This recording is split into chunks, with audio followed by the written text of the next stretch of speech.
बच्चों, नमस्कार। राधे राधे। कैसे हैं आप सब?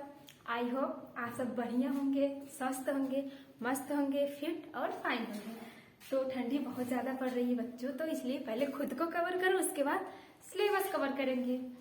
तो मैं आपकी खुशबू मैम लेके आई हूँ आज बायो के एक नए लेक्चर में, और आज का हमारा टॉपिक है उत्सर्जन। ठीक है, तो सबसे पहले हम जानेंगे कि उत्सर्जन होता क्या है ये उत्सर्जन। उत्सर्जन की क्रिया क्या होती है? तो क्या होता है कि शरीर में जितने भी अपशिष्ट पदार्थ बनते हैं, नाइट्रोजन युक्त कार्बनिक पदार्थ, उनको क्या किया जाता है, शरीर से बाहर निकाल दिया जाता है। जैसे मान लो अभी हमारी क्लास में कुछ अच्छे बच्चे आएंगे, कुछ थोड़ा एवरेज के बच्चे आएंगे, कुछ एकदम निकम्मे, एकदम गंधैले चिरकुट बच्चे आ जाएंगे, एकदम चोंगा जैसे आ जाएंगे। तो हम क्या करेंगे, ऐसे बच्चों को बाहर कर देंगे ना क्लास से। तो क्या कर रहे हैं हम लोग, बस बच्चों को बाहर कर दे रहे हैं, यानी कि वो खराब है ना। तो यही क्रिया क्या होगी, उत्सर्जन का क्रिया होगी। ठीक इसी प्रकार क्या होते हैं, हमारे बॉडी में, हमारे शरीर में भी अपशिष्ट पदार्थ बनते हैं, अपशिष्ट कार्य खराब पदार्थ जो हमारे किसी भी काम के नहीं होते हैं। तो उन पदार्थों को क्या करते हैं हम लोग, अपने शरीर से बाहर निकाल देते हैं। यानी कि जो हमारे शरीर में जो भी पदार्थ बन रहे हैं वो हमारे किसी काम के नहीं है, खराब एकदम में अपशिष्ट पदार्थ है, तो उनको क्या करते हैं हम लोग, बाहर निकाल देते हैं। तो क्या किया जाता है, क्रिया उत्सर्जन की क्रिया कहलाती है ना। तो सबसे पहले हम उत्सर्जन की परिभाषा देखेंगे। इसमें क्या दिया गया है, उत्सर्जन शरीर से अपशिष्ट पदार्थों को बाहर निकालना क्या कहलाता है, उत्सर्जन।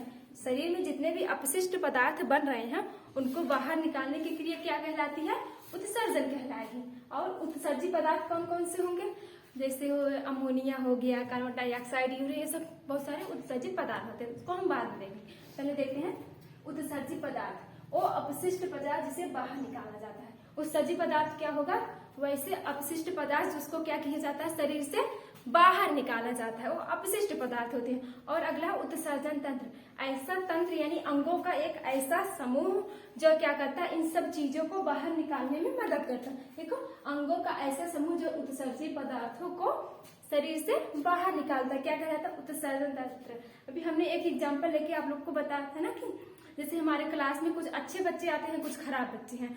तो खराब बच्चों को हम लोग क्या करते हैं, बाहर निकाल दे रहे हैं। तो जो खराब बच्चे हैं वो क्या है, उत्सर्जी अंग, उत्सर्जी पदार्थ क्या होंगे, उत्सर्जी पदार्थ होंगे ना। और हम किसका कार्य कर रहे हैं, उत्सर्जन का कार्य कर रहे हैं ना। यानी कि उन खराब बच्चों को इस क्लास से बाहर कर दे रहे हैं, उत्सर्जन कर रहे हैं। और जिससे हम बाहर करें क्या हो जाएंगे, हमारे उत्सर्जी पदार्थ हो जाएंगे। ठीक इसी प्रकार से हमारे शरीर में भी ऐसी क्रियाएं होती रहती है ना। तो आप लोग इतना स्क्रीनशॉट ले लीजिए, फिर इसके आगे का हम देखते हैं।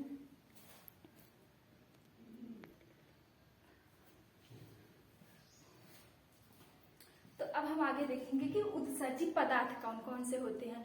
तो हमारा उत्सर्जी पदार्थ में हो गया कार्बन डाइऑक्साइड,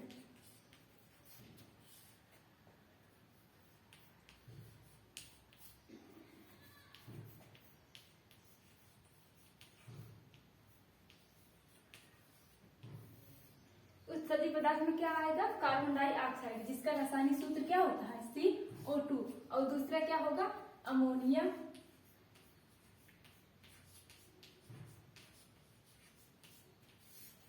अमोनिया आ गया। और क्या होगा, यूरिक अम्ल।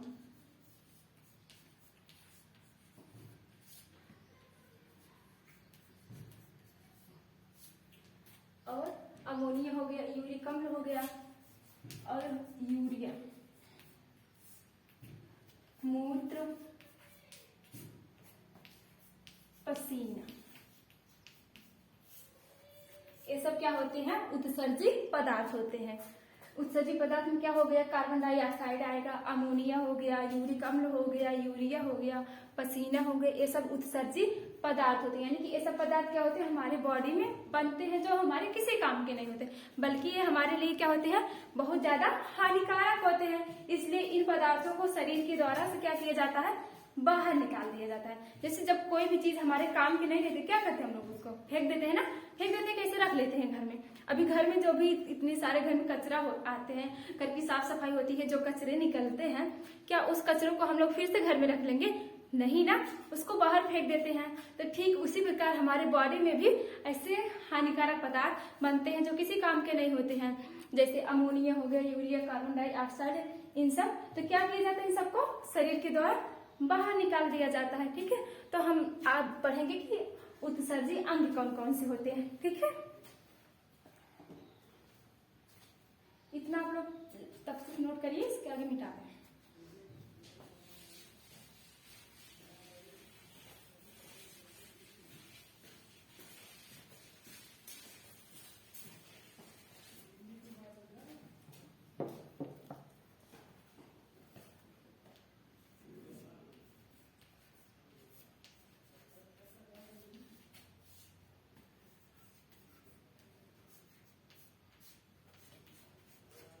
उत्सर्जी अंग में देखिए,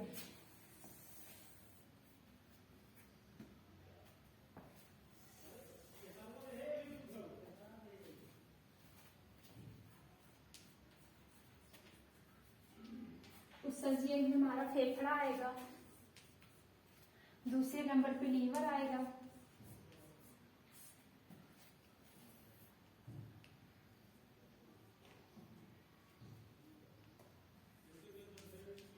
तीसरे नंबर पे क्या होगा, त्वचा, और चौथे नंबर पे ज्यादा लॉन्ग हो गया,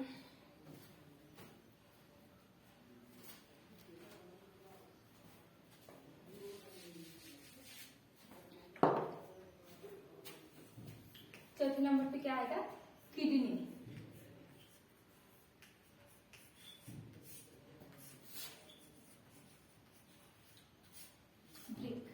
ठीक है, तो उत्सर्जी अंग कौन कौन से होंगे, फेफड़ा होगा, लीवर होगा, त्वचा होगा और किडनी होगी। तो अब हम देखेंगे कि ये सब अंग किस किस चीजों का उत्सर्जन करें, क्योंकि जो भी हमारे अंदर उत्सर्जी पदार्थ बनते हैं वो अलग अलग होते हैं।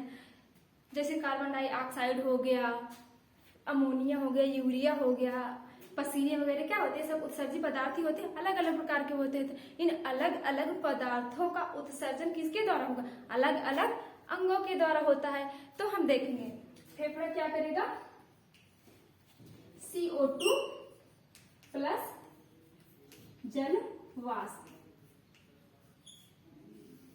फेफड़ा क्या कर रहे हैं, कार्बन डाइऑक्साइड और जलवाष्प को बाहर निकाला। जलवाष्प मतलब जैसे कभी क्या होता है, हमें कभी कभी ठंडी लग जाती है, कोल्ड हो जाता है हमें, तो जुकाम हो जाता है ना, हमारे गले में आके फंस जाता है, जिसे हम लोग क्या करते हैं, खखार खखार के बाहर निकालते हैं। तो ठीक वही क्या हो, यही होता है, क्या जलवाष्प होता है। ये हमारे किसी काम का है नहीं है ना, तो इनको क्या कर देता, निकालते हैं हम किसके द्वारा, अपनी नाक या मुंह के द्वारा निकालते हैं ना, लेकिन बाहर निकालने का कार्य कौन कर रहा है, फेफड़ा कर रहा है ना। लेकिन यहाँ पर ज्यादातर डाउट आता है, नहीं मुंह के द्वारा करें, नहीं ऐसा नहीं होता, उसको संकुचित कर रहा है, उसको बाहर कौन ढकेल रहा है, फेफड़ा ही तो ढकेल रहा है ना। तो कार्बन डाइऑक्साइड क्या हमारे लिए हानिकारक होती है ना, तो इसको कहेंगे नहीं, इसको तो हम नाक के द्वारा निकालते हैं, इसका उत्सर्जन नाक से हो रहा है ना, ऐसा कहेंगे, लेकिन एक गलत होता है। उत्सर्जन किसके द्वारा होता है, फेफड़े के द्वारा, क्योंकि फेफड़े में क्या होगा, गैसों का आदान प्रदान तो फेफड़े में ही होता है ना। तो फेफड़ा क्या करेगा, कार्बन डाइऑक्साइड और जलवाष्प को बाहर निकालेगा, उसको उत्सर्जित करेगा। दूसरा आता है लीवर, इसे हिंदी में हम लोग यकृत भी कहते हैं। जो लीवर होता है हमारी क्या होती है, सबसे बड़ी ग्रंथि होती है। लीवर क्या करेगा, अमोनिया को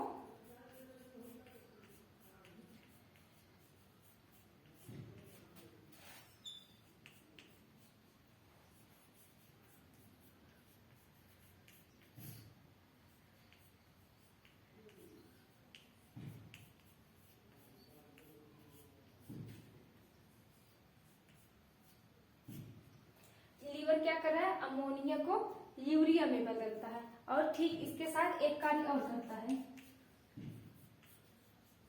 रक्त परिसंचरण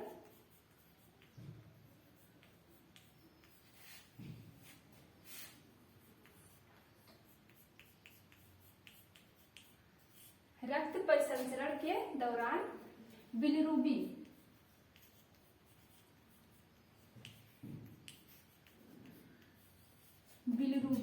का उत्सर्जन करता है। क्या कर रहा है लीवर, अमोनिया को यूरिया में कन्वर्ट करेगा, और दूसरा क्या करेगा, रक्त परिसंचरण के दौरान बिलिरुबिन का उत्सर्जन कर देता है। क्या कर देगा? उत्सर्जन। अब तीसरा आता है त्वचा। त्वचा का क्या करेगा? हमें पसीने आते हैं ना, तो किसके माध्यम से आते हैं? त्वचा के द्वारा ना। तो त्वचा क्या करता है? पसीने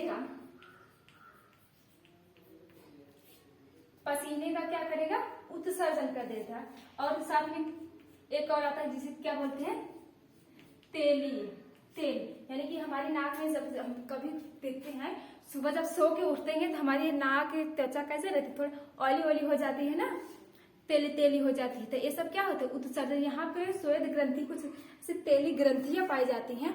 उन ग्रंथियों में क्या होता है? ये तेल बनते हैं। तो इनको क्या कर दिया जाता है? त्वचा के माध्यम से बाहर निकाल दिया जाता है, इसका उत्सर्जन कर दिया जाता है। तो क्या करेगी? तेल का भी उत्सर्जन करती है। किसके माध्यम से होता है? त्वचा के माध्यम से। अगला हमारा है किडनी। किडनी क्या करेगी? मूत्र का उत्सर्जन करती है।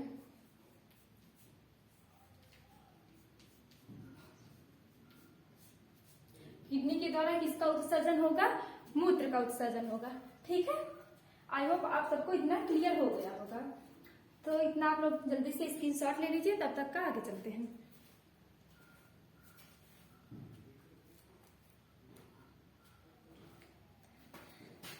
तो इसको रफ कर देते हैं।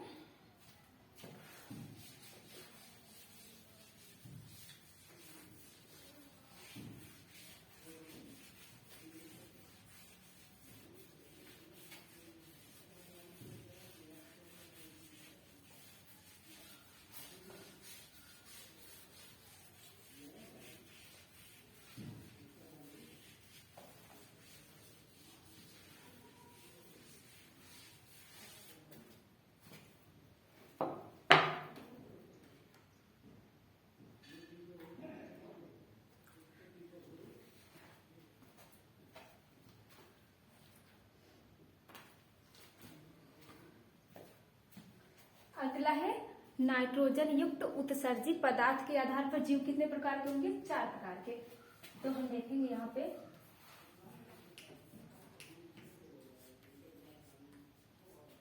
नाइट्रोजन युक्त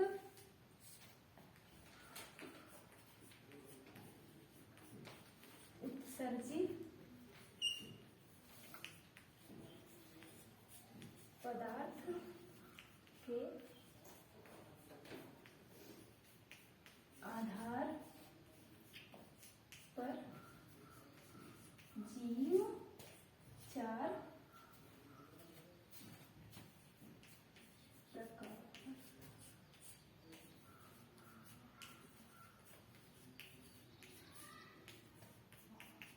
क्या है?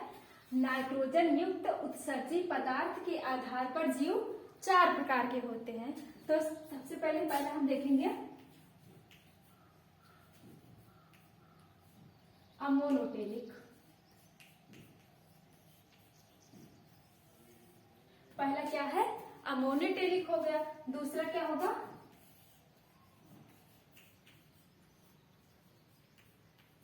यूरियोटेलिक।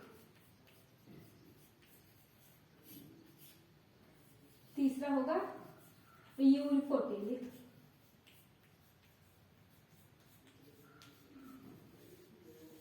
और चौथा होगा हमारा गुआनोटेलिक।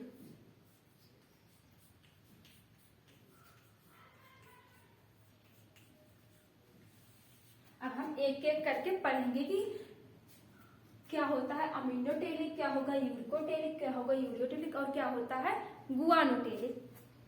तो इतना आप लोग नोट करिए, इसके आगे बता रहे हैं।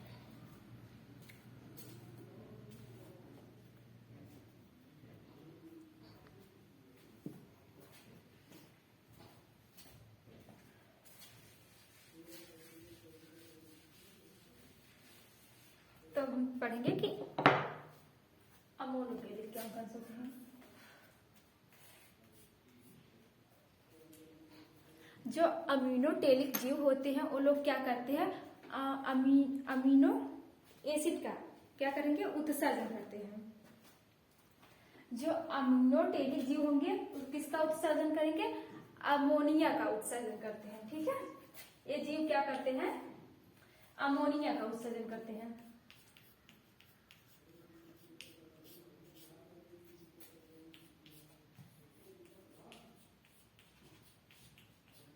क्या करेंगे ये जीव? अमोनिया का उत्सर्जन करेंगे। और अमोनिया कैसा होता है?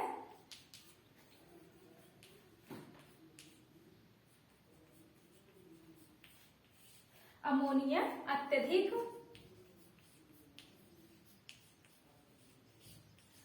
यानी कि सबसे ज्यादा विषैला पदार्थ है।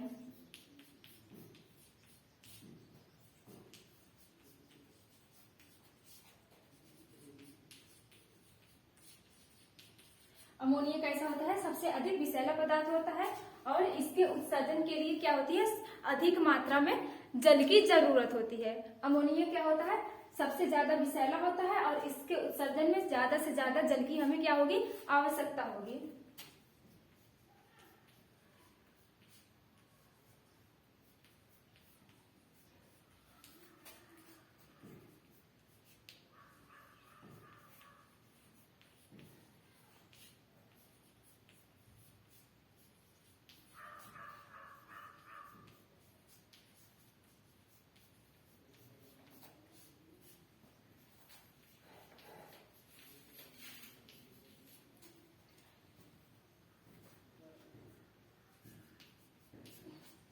अब इसका एग्जाम्पल में हम देखेंगे कि इसमें क्या आएंगे? जलीय जीव।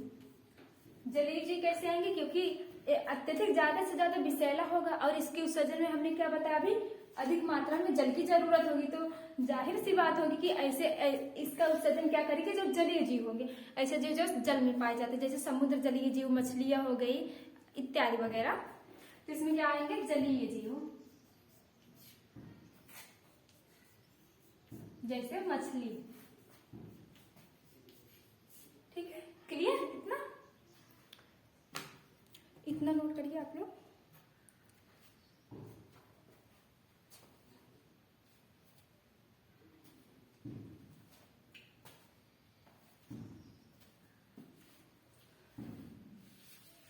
अब हम आगे देखेंगे यूरोटेलिक।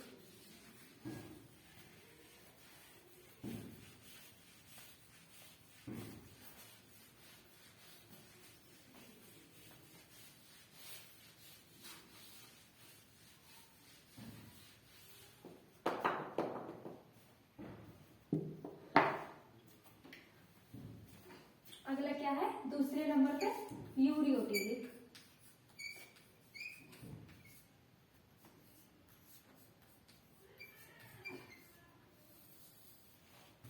इसके नाम से ही स्पष्ट है। जैसे उसमें क्या था? अमोनोटेलिक, यानी कि जो जीव अमोनिया का उत्सर्जन करते हैं। यहाँ पे हम नाम से ही इसका आंसर बता सकते हैं कि कौन से जीव है जो अमोनिया का उत्सर्जन करे, या फिर अमोनोटेलिक क्या है? तो अमोनोटेलिक में क्या आता है? ऐसे जीव जो अमोनिया को उत्सर्जन कर रहे हैं। ठीक उसी प्रकार यहाँ पे क्या है?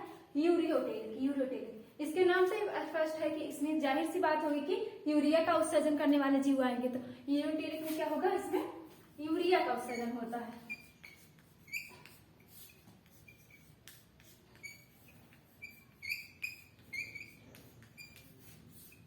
और ये कम विषाक्त होता है।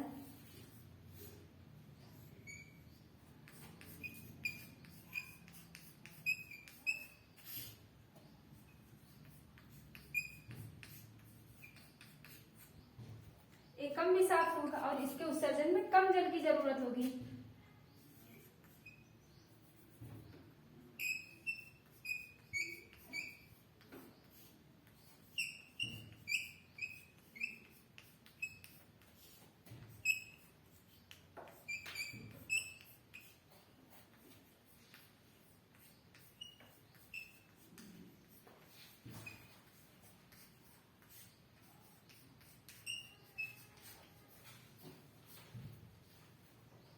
और इसके एग्जाम्पल में आएंगे मनुष्य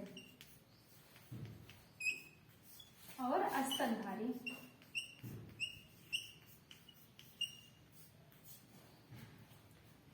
यूरियोटेलिक में क्या होता है? यूरिया का उत्सर्जन होगा और इसमें जल की मात्रा बहुत कम लगती है। कम क्यों लगती है? क्योंकि ये कम विषाक्त होता है। और इसका उत्सर्जन कौन कौन से जीव करते हैं? मनुष्य करते हैं और जितने भी स्तनधारी होते हैं। स्तनधारी का मतलब ऐसे जीव, ऐसी माता जो क्या करती है अपने बच्चों को दुग्धपान कराती है, तो क्या होगा वो स्तनधारी होगा। ठीक है,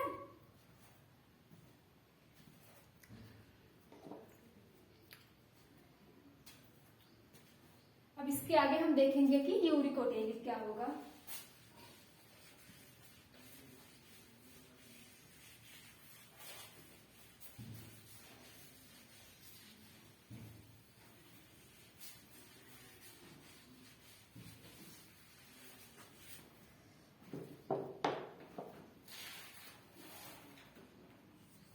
तीसरे नंबर पे क्या आ रहा है, यूरिकोटेलिक।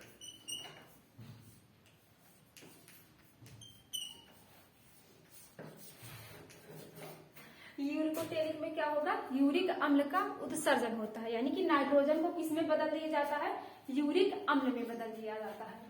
तो इसमें क्या होगा, नाइट्रोजन को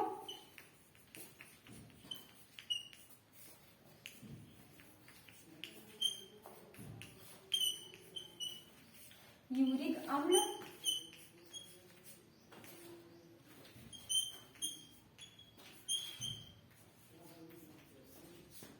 अम्ल में बदल दिया जाता है।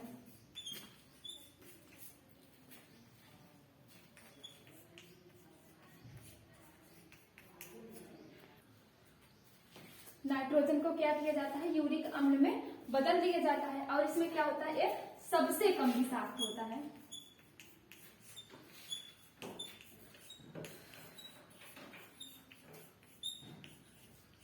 सबसे कम विषाक्त होगा तो जल की इसमें भी जरूरत क्या होगी, सबसे कम होगी। तो इसमें क्या होगा, सबसे कम जल की आवश्यकता होती है।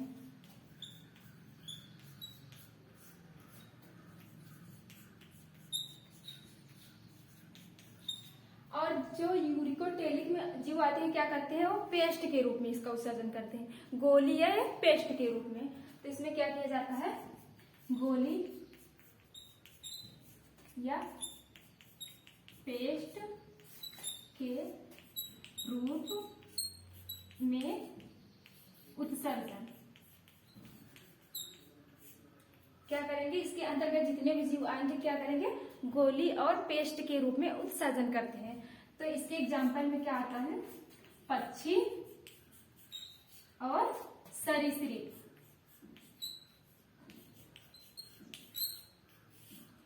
जितने भी पक्षी और सरीसृप वर्ग के जीव आएंगे वो क्या करेंगे, गोली और पेस्ट के रूप में यूरिक एसिड का उत्सर्जन करते हैं।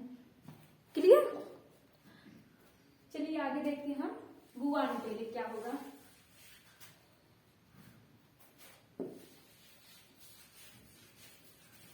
साथ साथ आप लोग नोट करते रहिएगा।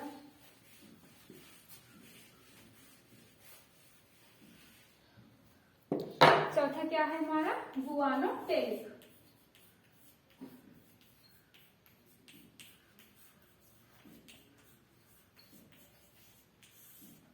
गुआनोटेलिक में क्या होगा, ग्वानिन का उत्सर्जन होता है। किसका उत्सर्जन होगा, ग्वानिन का।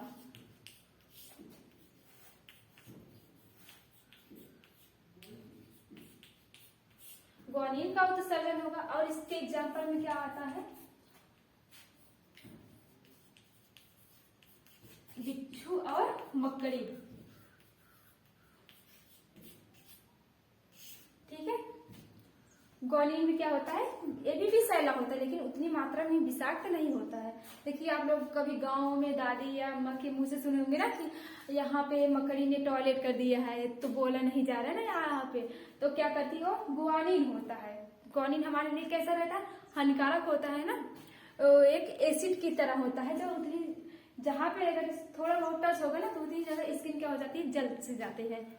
तो आई होप आप सबको इतना समझ में आ गया होगा। तो इसके आगे का हम पार्ट 2 में बताएंगे। ठीक है, तो इसका पार्ट 2 जल्दी ही आ जाएगा। आप लोग वीडियो को ज्यादा से ज्यादा शेयर करिए, लाइक करिए, सब्सक्राइब करिए। ठीक है, और कमेंट में जरूर बताइएगा कि आज का टॉपिक आप लोग को कैसा लगे, समझ में आया कि नहीं आया।